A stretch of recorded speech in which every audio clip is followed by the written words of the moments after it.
اعوذ باللہ من الشیطان الرجیم، بسم اللہ الرحمن الرحیم۔ دوستو، بزرگوں، عزیزوں، السلام علیکم ورحمۃ اللہ وبرکاتہ۔ انا للہ و انا الیہ راجعون۔ پاکستان ایک بڑے سیاستدان سے محروم ہو گیا ہے۔ یہ پاکستان کا بڑا نقصان ہے۔ نقصان تو اللہ رب العزت، فائدہ اور نقصان اللہ رب العزت کے ہاتھ میں ہے، مگر ہمارے بہترین سیاستدان ہم سے بچھڑ گئے ہیں، جنہوں نے ایٹم بم کا فارمولہ ہمیں بنا کر دیا اور امت مسلمان کا فخر سے سر بلند کیا۔ اللہ رب العزت ان کو جنت فردوس میں اعلیٰ مقام عطا فرمائے اور ان کی غلطیوں سے درگزر فرمائے۔ اور آج ہمارا سر فخر سے بلند ہے، کیونکہ جو طاقتیں دوسری غیر مذہبوں کے پاس ہے وہی طاقت پاکستان کے پاس ہے، اور کوئی بھی ملک پاکستان کی طرف میلی آنکھ کر کے نہیں دے سکتا، کیونکہ جو ان کے پاس ہتھیار ہیں وہ بھی ہمارے پاس ہتھیار ہیں۔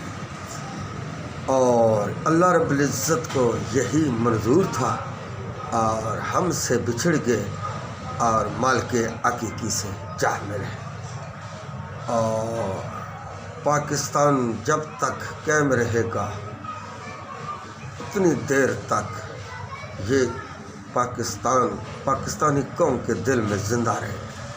ڈاکٹر عبدالقدیر خان مرحوم رحمۃ اللہ علیہ، کیونکہ جو بھی کوئی شخص اچھا کام کر جاتا ہے تو وہ لوگوں کی نظروں میں رہتا ہے، لوگوں کے دلوں میں رہتا ہے، اور جو کوئی برا کام کر جاتا ہے وہ بھی لوگوں کے دلوں میں اور لوگوں کے دماغ میں رہتا ہے، جو کوئی برا کام کر جاتا ہے۔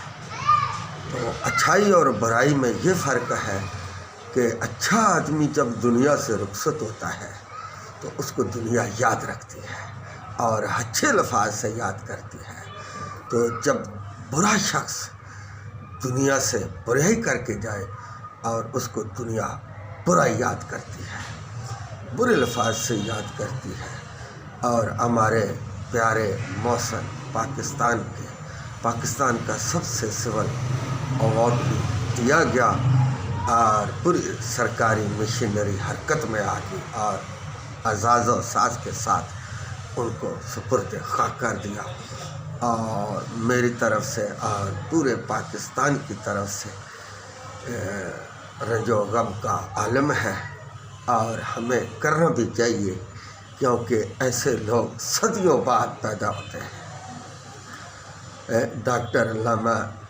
ڈاکٹر عبدالقدیر خان جیسے مجاہد صدیوں بعد پیدا ہوتے ہیں، اور یہ ایک پاکستان کا بڑا نقصان ہو گیا ہے، اور ایک بہترین انسان سے یہ قوم محروم ہو گئی ہے، اور رہتی دنیا تک جب تک پاکستان آباد رہے گا، انشاءاللہ قیامت تک آباد رہے گا، تو دنیا ڈاکٹر عبدالقدیر خان کو یاد کرتی رہے گی کہ اس نے ہمیں یہ ایٹم بم بنا کر دیا تھا اور غیر قوتوں کے آگے جھکنے سے ہمیں بچا لیا تھا۔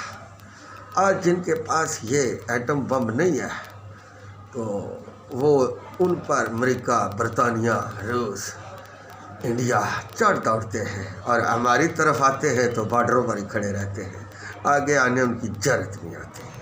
تو یہ اللہ کا حکم بھی ہے اور پیارے رسول صلی اللہ علیہ وسلم کا بھی حکم ہے کہ اپنا جنگی ساز و سامان دشمنوں کے مقابلے میں تیار رکھو، کیونکہ دشمن وہی ہوتا ہے جو اللہ اور اللہ کے رسول کا دشمن ہے، وہی مسلمانوں کا دشمن ہے۔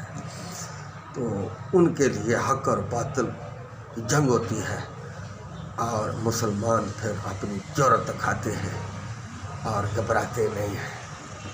تو اللہ رب العزت ان کو جنت فردوس میں اعلیٰ مقام عطا فرمائے اور ان کی غلطیوں سے درگزر فرمائے اور پاکستانی قوم کو صبر و جمیل عطا فرمائے اور ان کے گھر والوں کو صبر جمیل عطا فرمائے۔